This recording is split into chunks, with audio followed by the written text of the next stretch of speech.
Dozens of guns, thousands of rounds, all found at a Seaford home.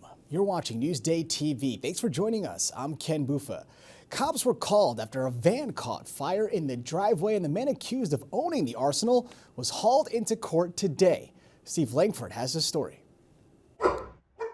Where there was smoke, there were firearms on Cedar Street Saturday in Seaford, according to Nassau County Police, who responded to this vehicle fire in the driveway, but then found a veritable arsenal of weapons and ammunition inside the home.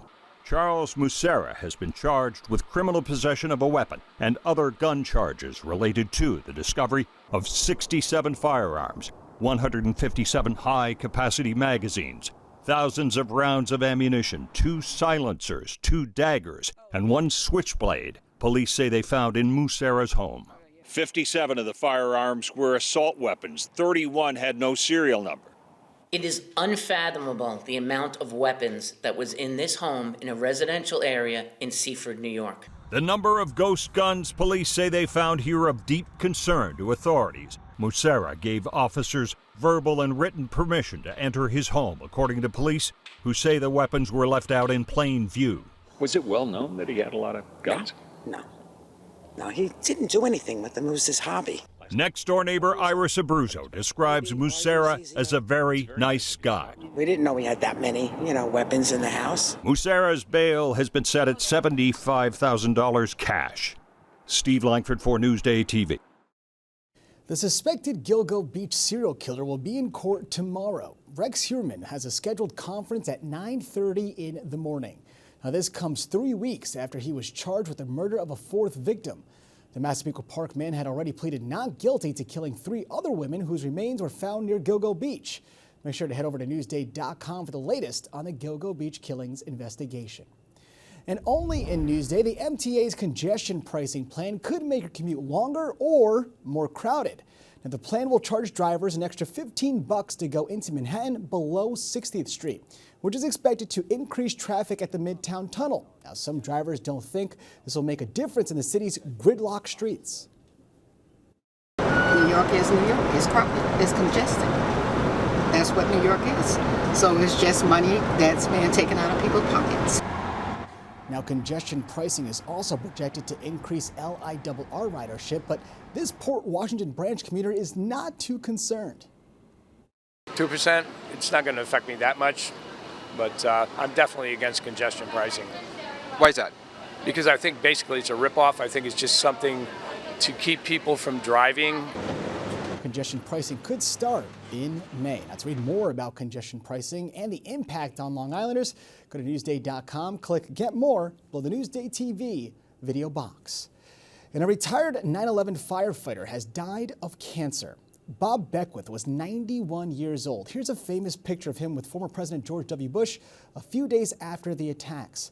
And the Baldwin man had a 30-year career as a firefighter. He's survived by his wife, 6 children, 10 grandchildren, and 2 great-grandchildren.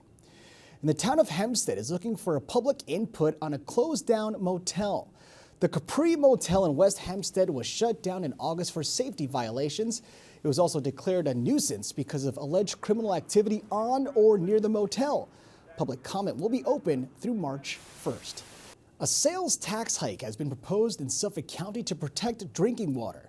Macy Eglin has more on what this potential increase can mean for our health and our wallets. It's time to step up to the plate, because if we don't, we won't be able to drink our water. Suffolk County Executive Ed Romaine joining other county officials announcing updated legislation to protect Long Island's water. The plan would expand wastewater treatment infrastructure and be funded by a proposed sales tax increase of 0.125%. Officials say our current cesspools are fueling the water crisis by allowing nitrogen to leak into our waterways, harming human health and the environment. The nitrogen depletes the levels of oxygen in the water, which can cause fish and other animals to die, and it also can kill plant life, which is important to the ecosystem. The money from the proposed tax increase would help fund the $4 billion sub-watersheds wastewater plan. Down on the South Shore is predominantly where we want to put these sewers. We've identified those areas, and the Oakdale-Sayville area are one of the priority zones that we're looking to get to first. McCaffrey says in 1 year, the increased sales tax would raise $26.5 million for sewer projects and another $26.5 million for septic systems. This 1/8 of a penny will allow us to protect public health, protect our drinking water. It'll allow us to protect our beaches, bays, and harbors, and also ensure our home values. County officials say they expect support from the state, and if the governor signs the bill, they'll create a referendum for residents to vote on this November. Reporting for Newsday TV, I'm Macy Eglund. All right, let's take a look at your Long Island weather. It's going to be a cold one tonight with temps in the high 20s, but tomorrow we may reach the 40s, which could be nice. Let's take a closer look at tomorrow. You can see we're pretty much in the mid 30s, nearly 40 with sun overhead. Make sure to stick with us to the end of the newscast for that 7-day forecast. Long Island weather is brought to you by Home Tax Saver, PTRC Incorporated.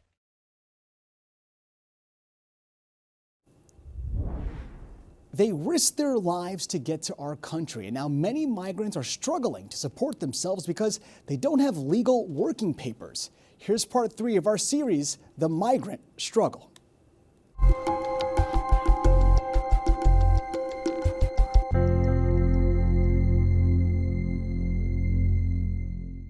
Yo dejé a mi esposa, a mis hijos, a mis hermanos. Victor Pacheco is from Ecuador. He left his world behind to come to the United States to provide for his loved ones. But without proper working documents, his days now begin at the crack of dawn, waiting on the streets of Farmingville. Voy a Freimar, pegar chiraja, pegar chingos, lo que venga aquí, todo lo que venga.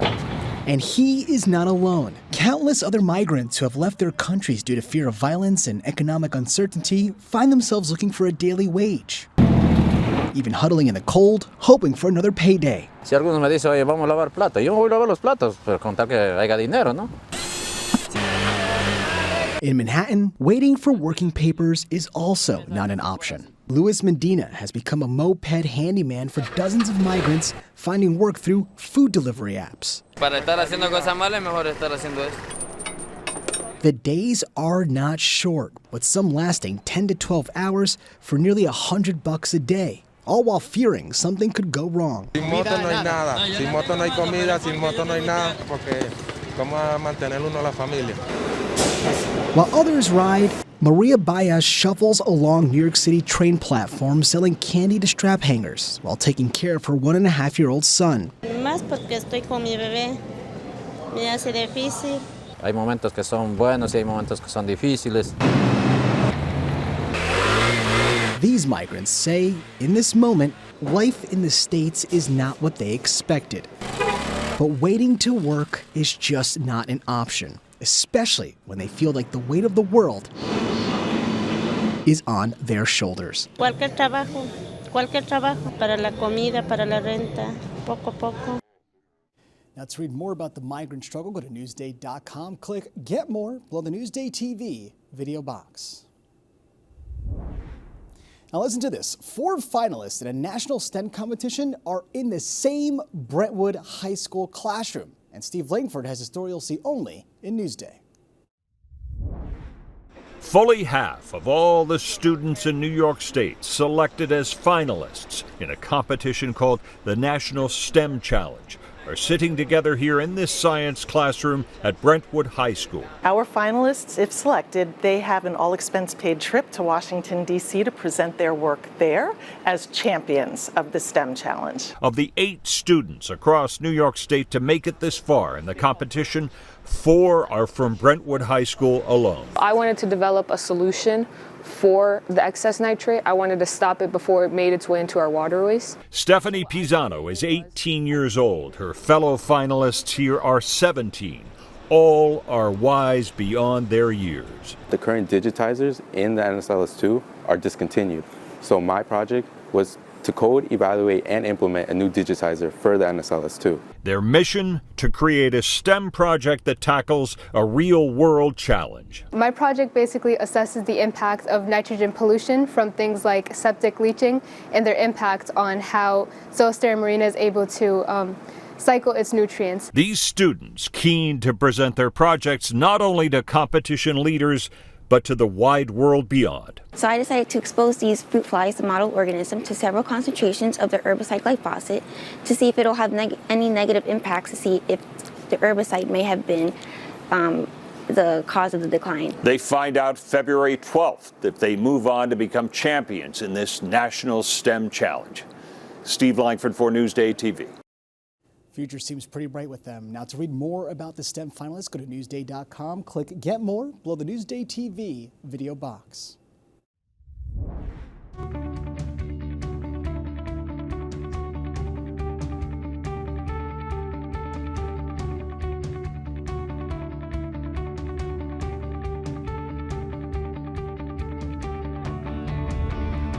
You're watching Newsday TV. I'm Ken Buffa. Thank you so much for joining us. We leave you now with a look at your 7-day forecast.